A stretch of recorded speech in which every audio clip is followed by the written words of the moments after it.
trouver un document. Elle peut ensuite décider de le rendre public, mais rien n'oblige une administration à lui obéir. L'avis de la CADA n'est que consultatif. Alors la commission a des pouvoirs d'investigation que lui donnent déjà les textes. Malheureusement, ses moyens matériels ne lui permettent pas de le faire. Nous, notre gros problème avec l'administration, c'est plutôt son silence. C'est-à-dire que l'administrée l'a saisie, elle n'a pas répondu. L'administrée nous saisit, nous lui écrivons, elle ne nous répond toujours pas. Ce silence, nous percevons mal, parce que précisément, c'est le refus des droits de l'administré. Comment s'explique-t-il? Il peut s'expliquer de plusieurs façons. C'est-à-dire que l'administration a reçu une lettre de quelqu'un qu'elle ne connaît pas. Eh bien, elle a d'autres choses à faire. Elle considère que sa priorité, c'est de traiter les dossiers vivants et pas les demandes d'accès à des dossiers. Donc, elle a mis ça sur une pile et elle l'oublie. Soit c'est parce qu'elle n'a pas envie de répondre et voilà. Dans ce cas-là, l'administration est dans l'illégalité. Absolument.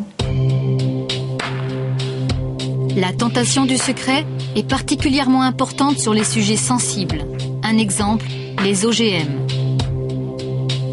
La culture des organismes génétiquement modifiés suscite la controverse partout en Europe.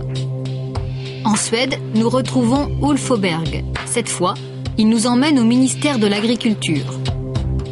Là, je suis en train d'écrire une demande d'accès aux documents sur les essais OGM. Et une fois de plus, la réponse ne se fait pas attendre. 10 minutes plus tard, on nous apporte le document.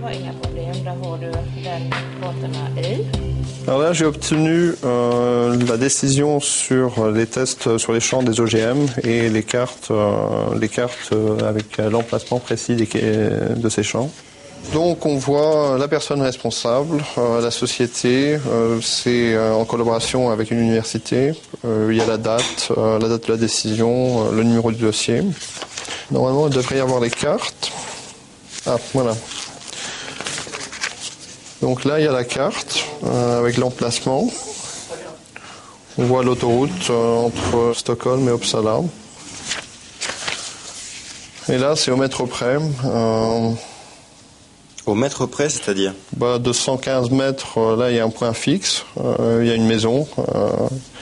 Entre 115 mètres et 57 mètres, il y a les 4 champs, les champs d'essai, en fait. Pour vérifier la réalité de ces informations, nous emportons la carte et nous nous rendons sur place. Direction Uppsala, à 1 heure de Stockholm.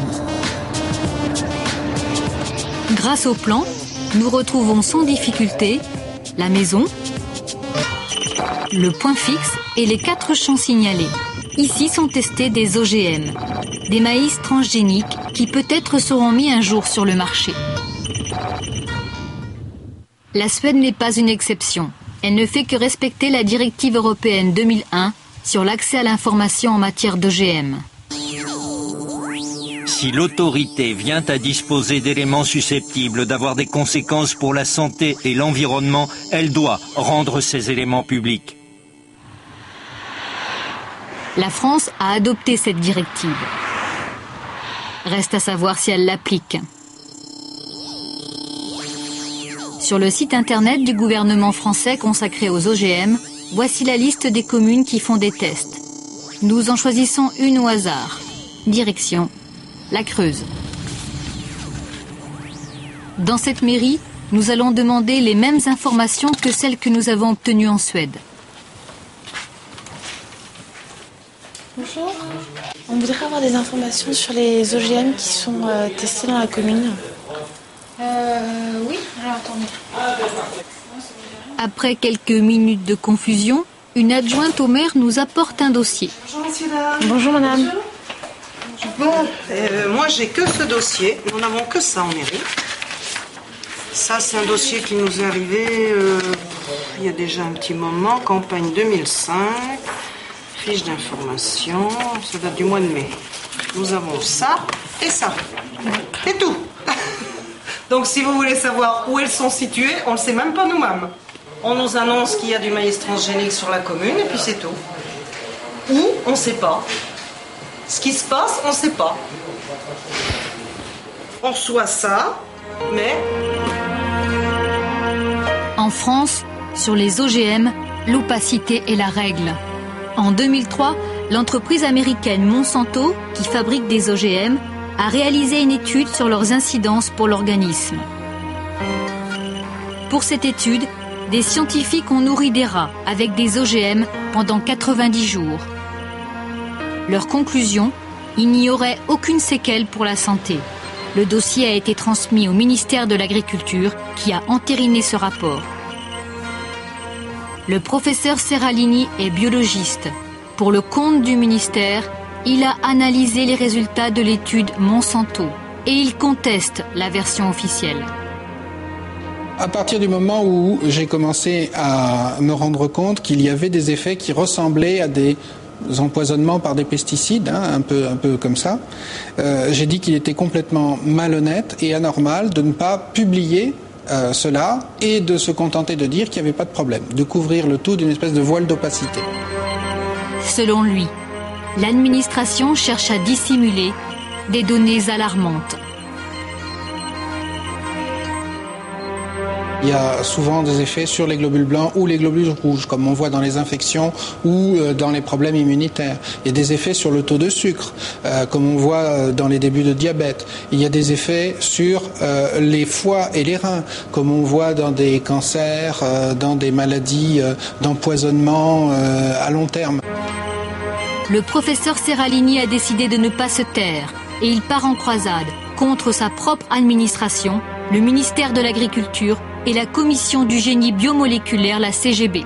J'ai demandé à la CGB que l'on publie ces effets. À ce moment-là, la CGB a dit non et on va même cacher nos procès-verbaux.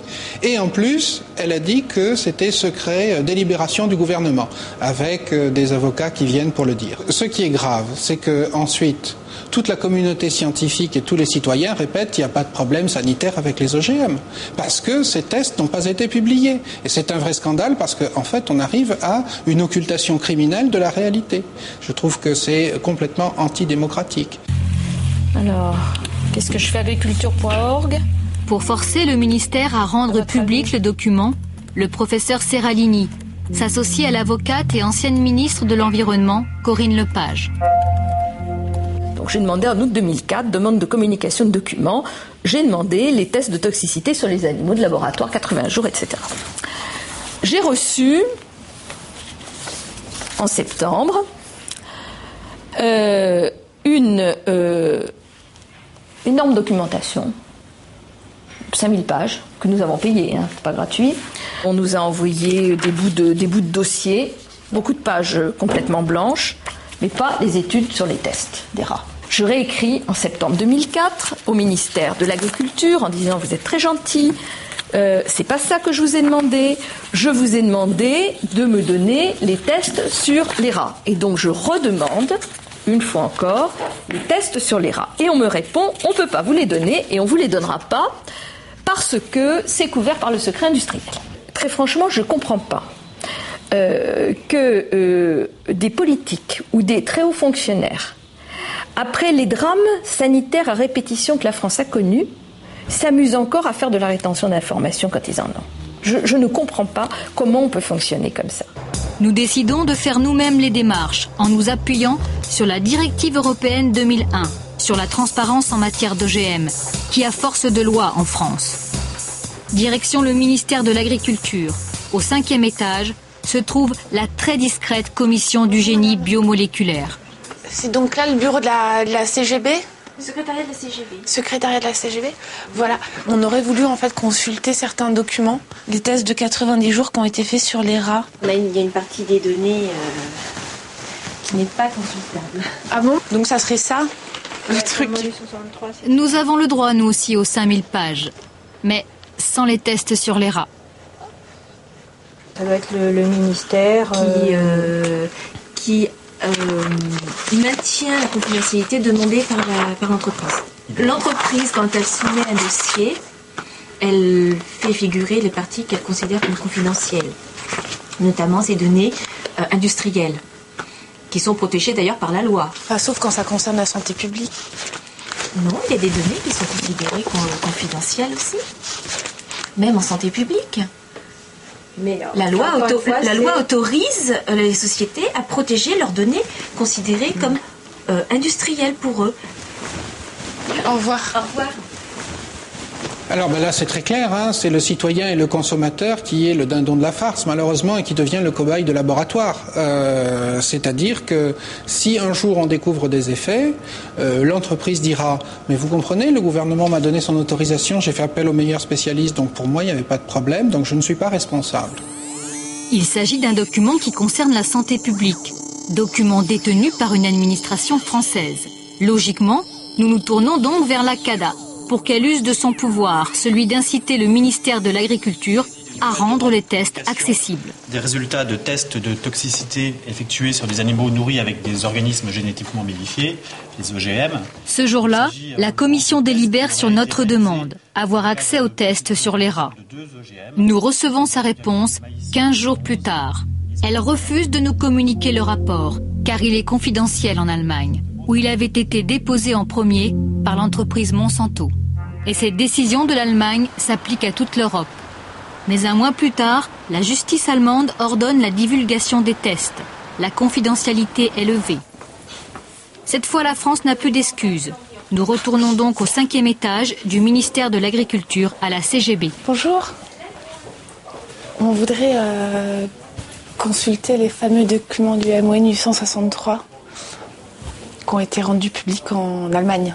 Donc maintenant que l'Allemagne a levé le secret... Mais ça, moi j'en ai été informée par la presse, mais j'ai pas de document officiel comme quoi l'Allemagne a levé sa confidentialité.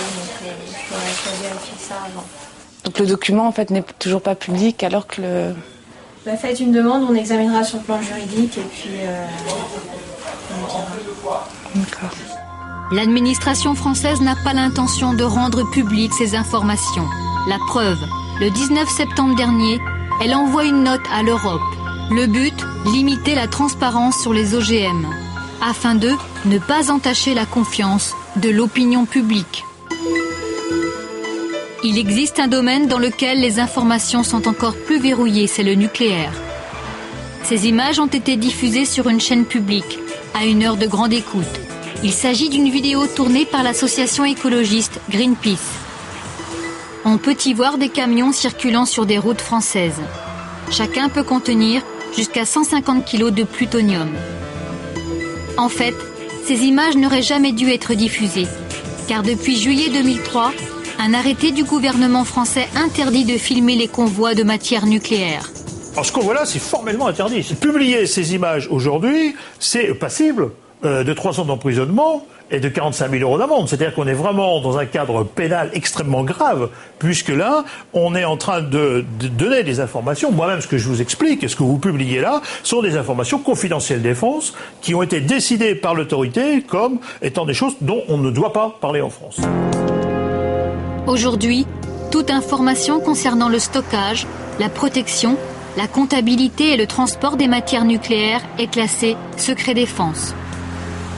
Selon l'administration, le secret serait une protection contre d'éventuelles attaques terroristes. Pour Greenpeace, l'argument ne tient pas.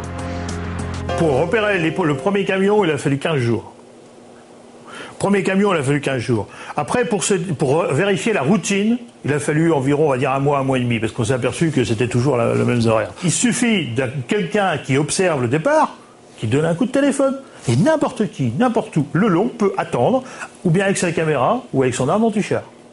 Pour Greenpeace, l'argument du terrorisme n'est pas la vraie raison. La loi serait surtout un moyen pour étouffer tout débat sur le nucléaire. C'est unique.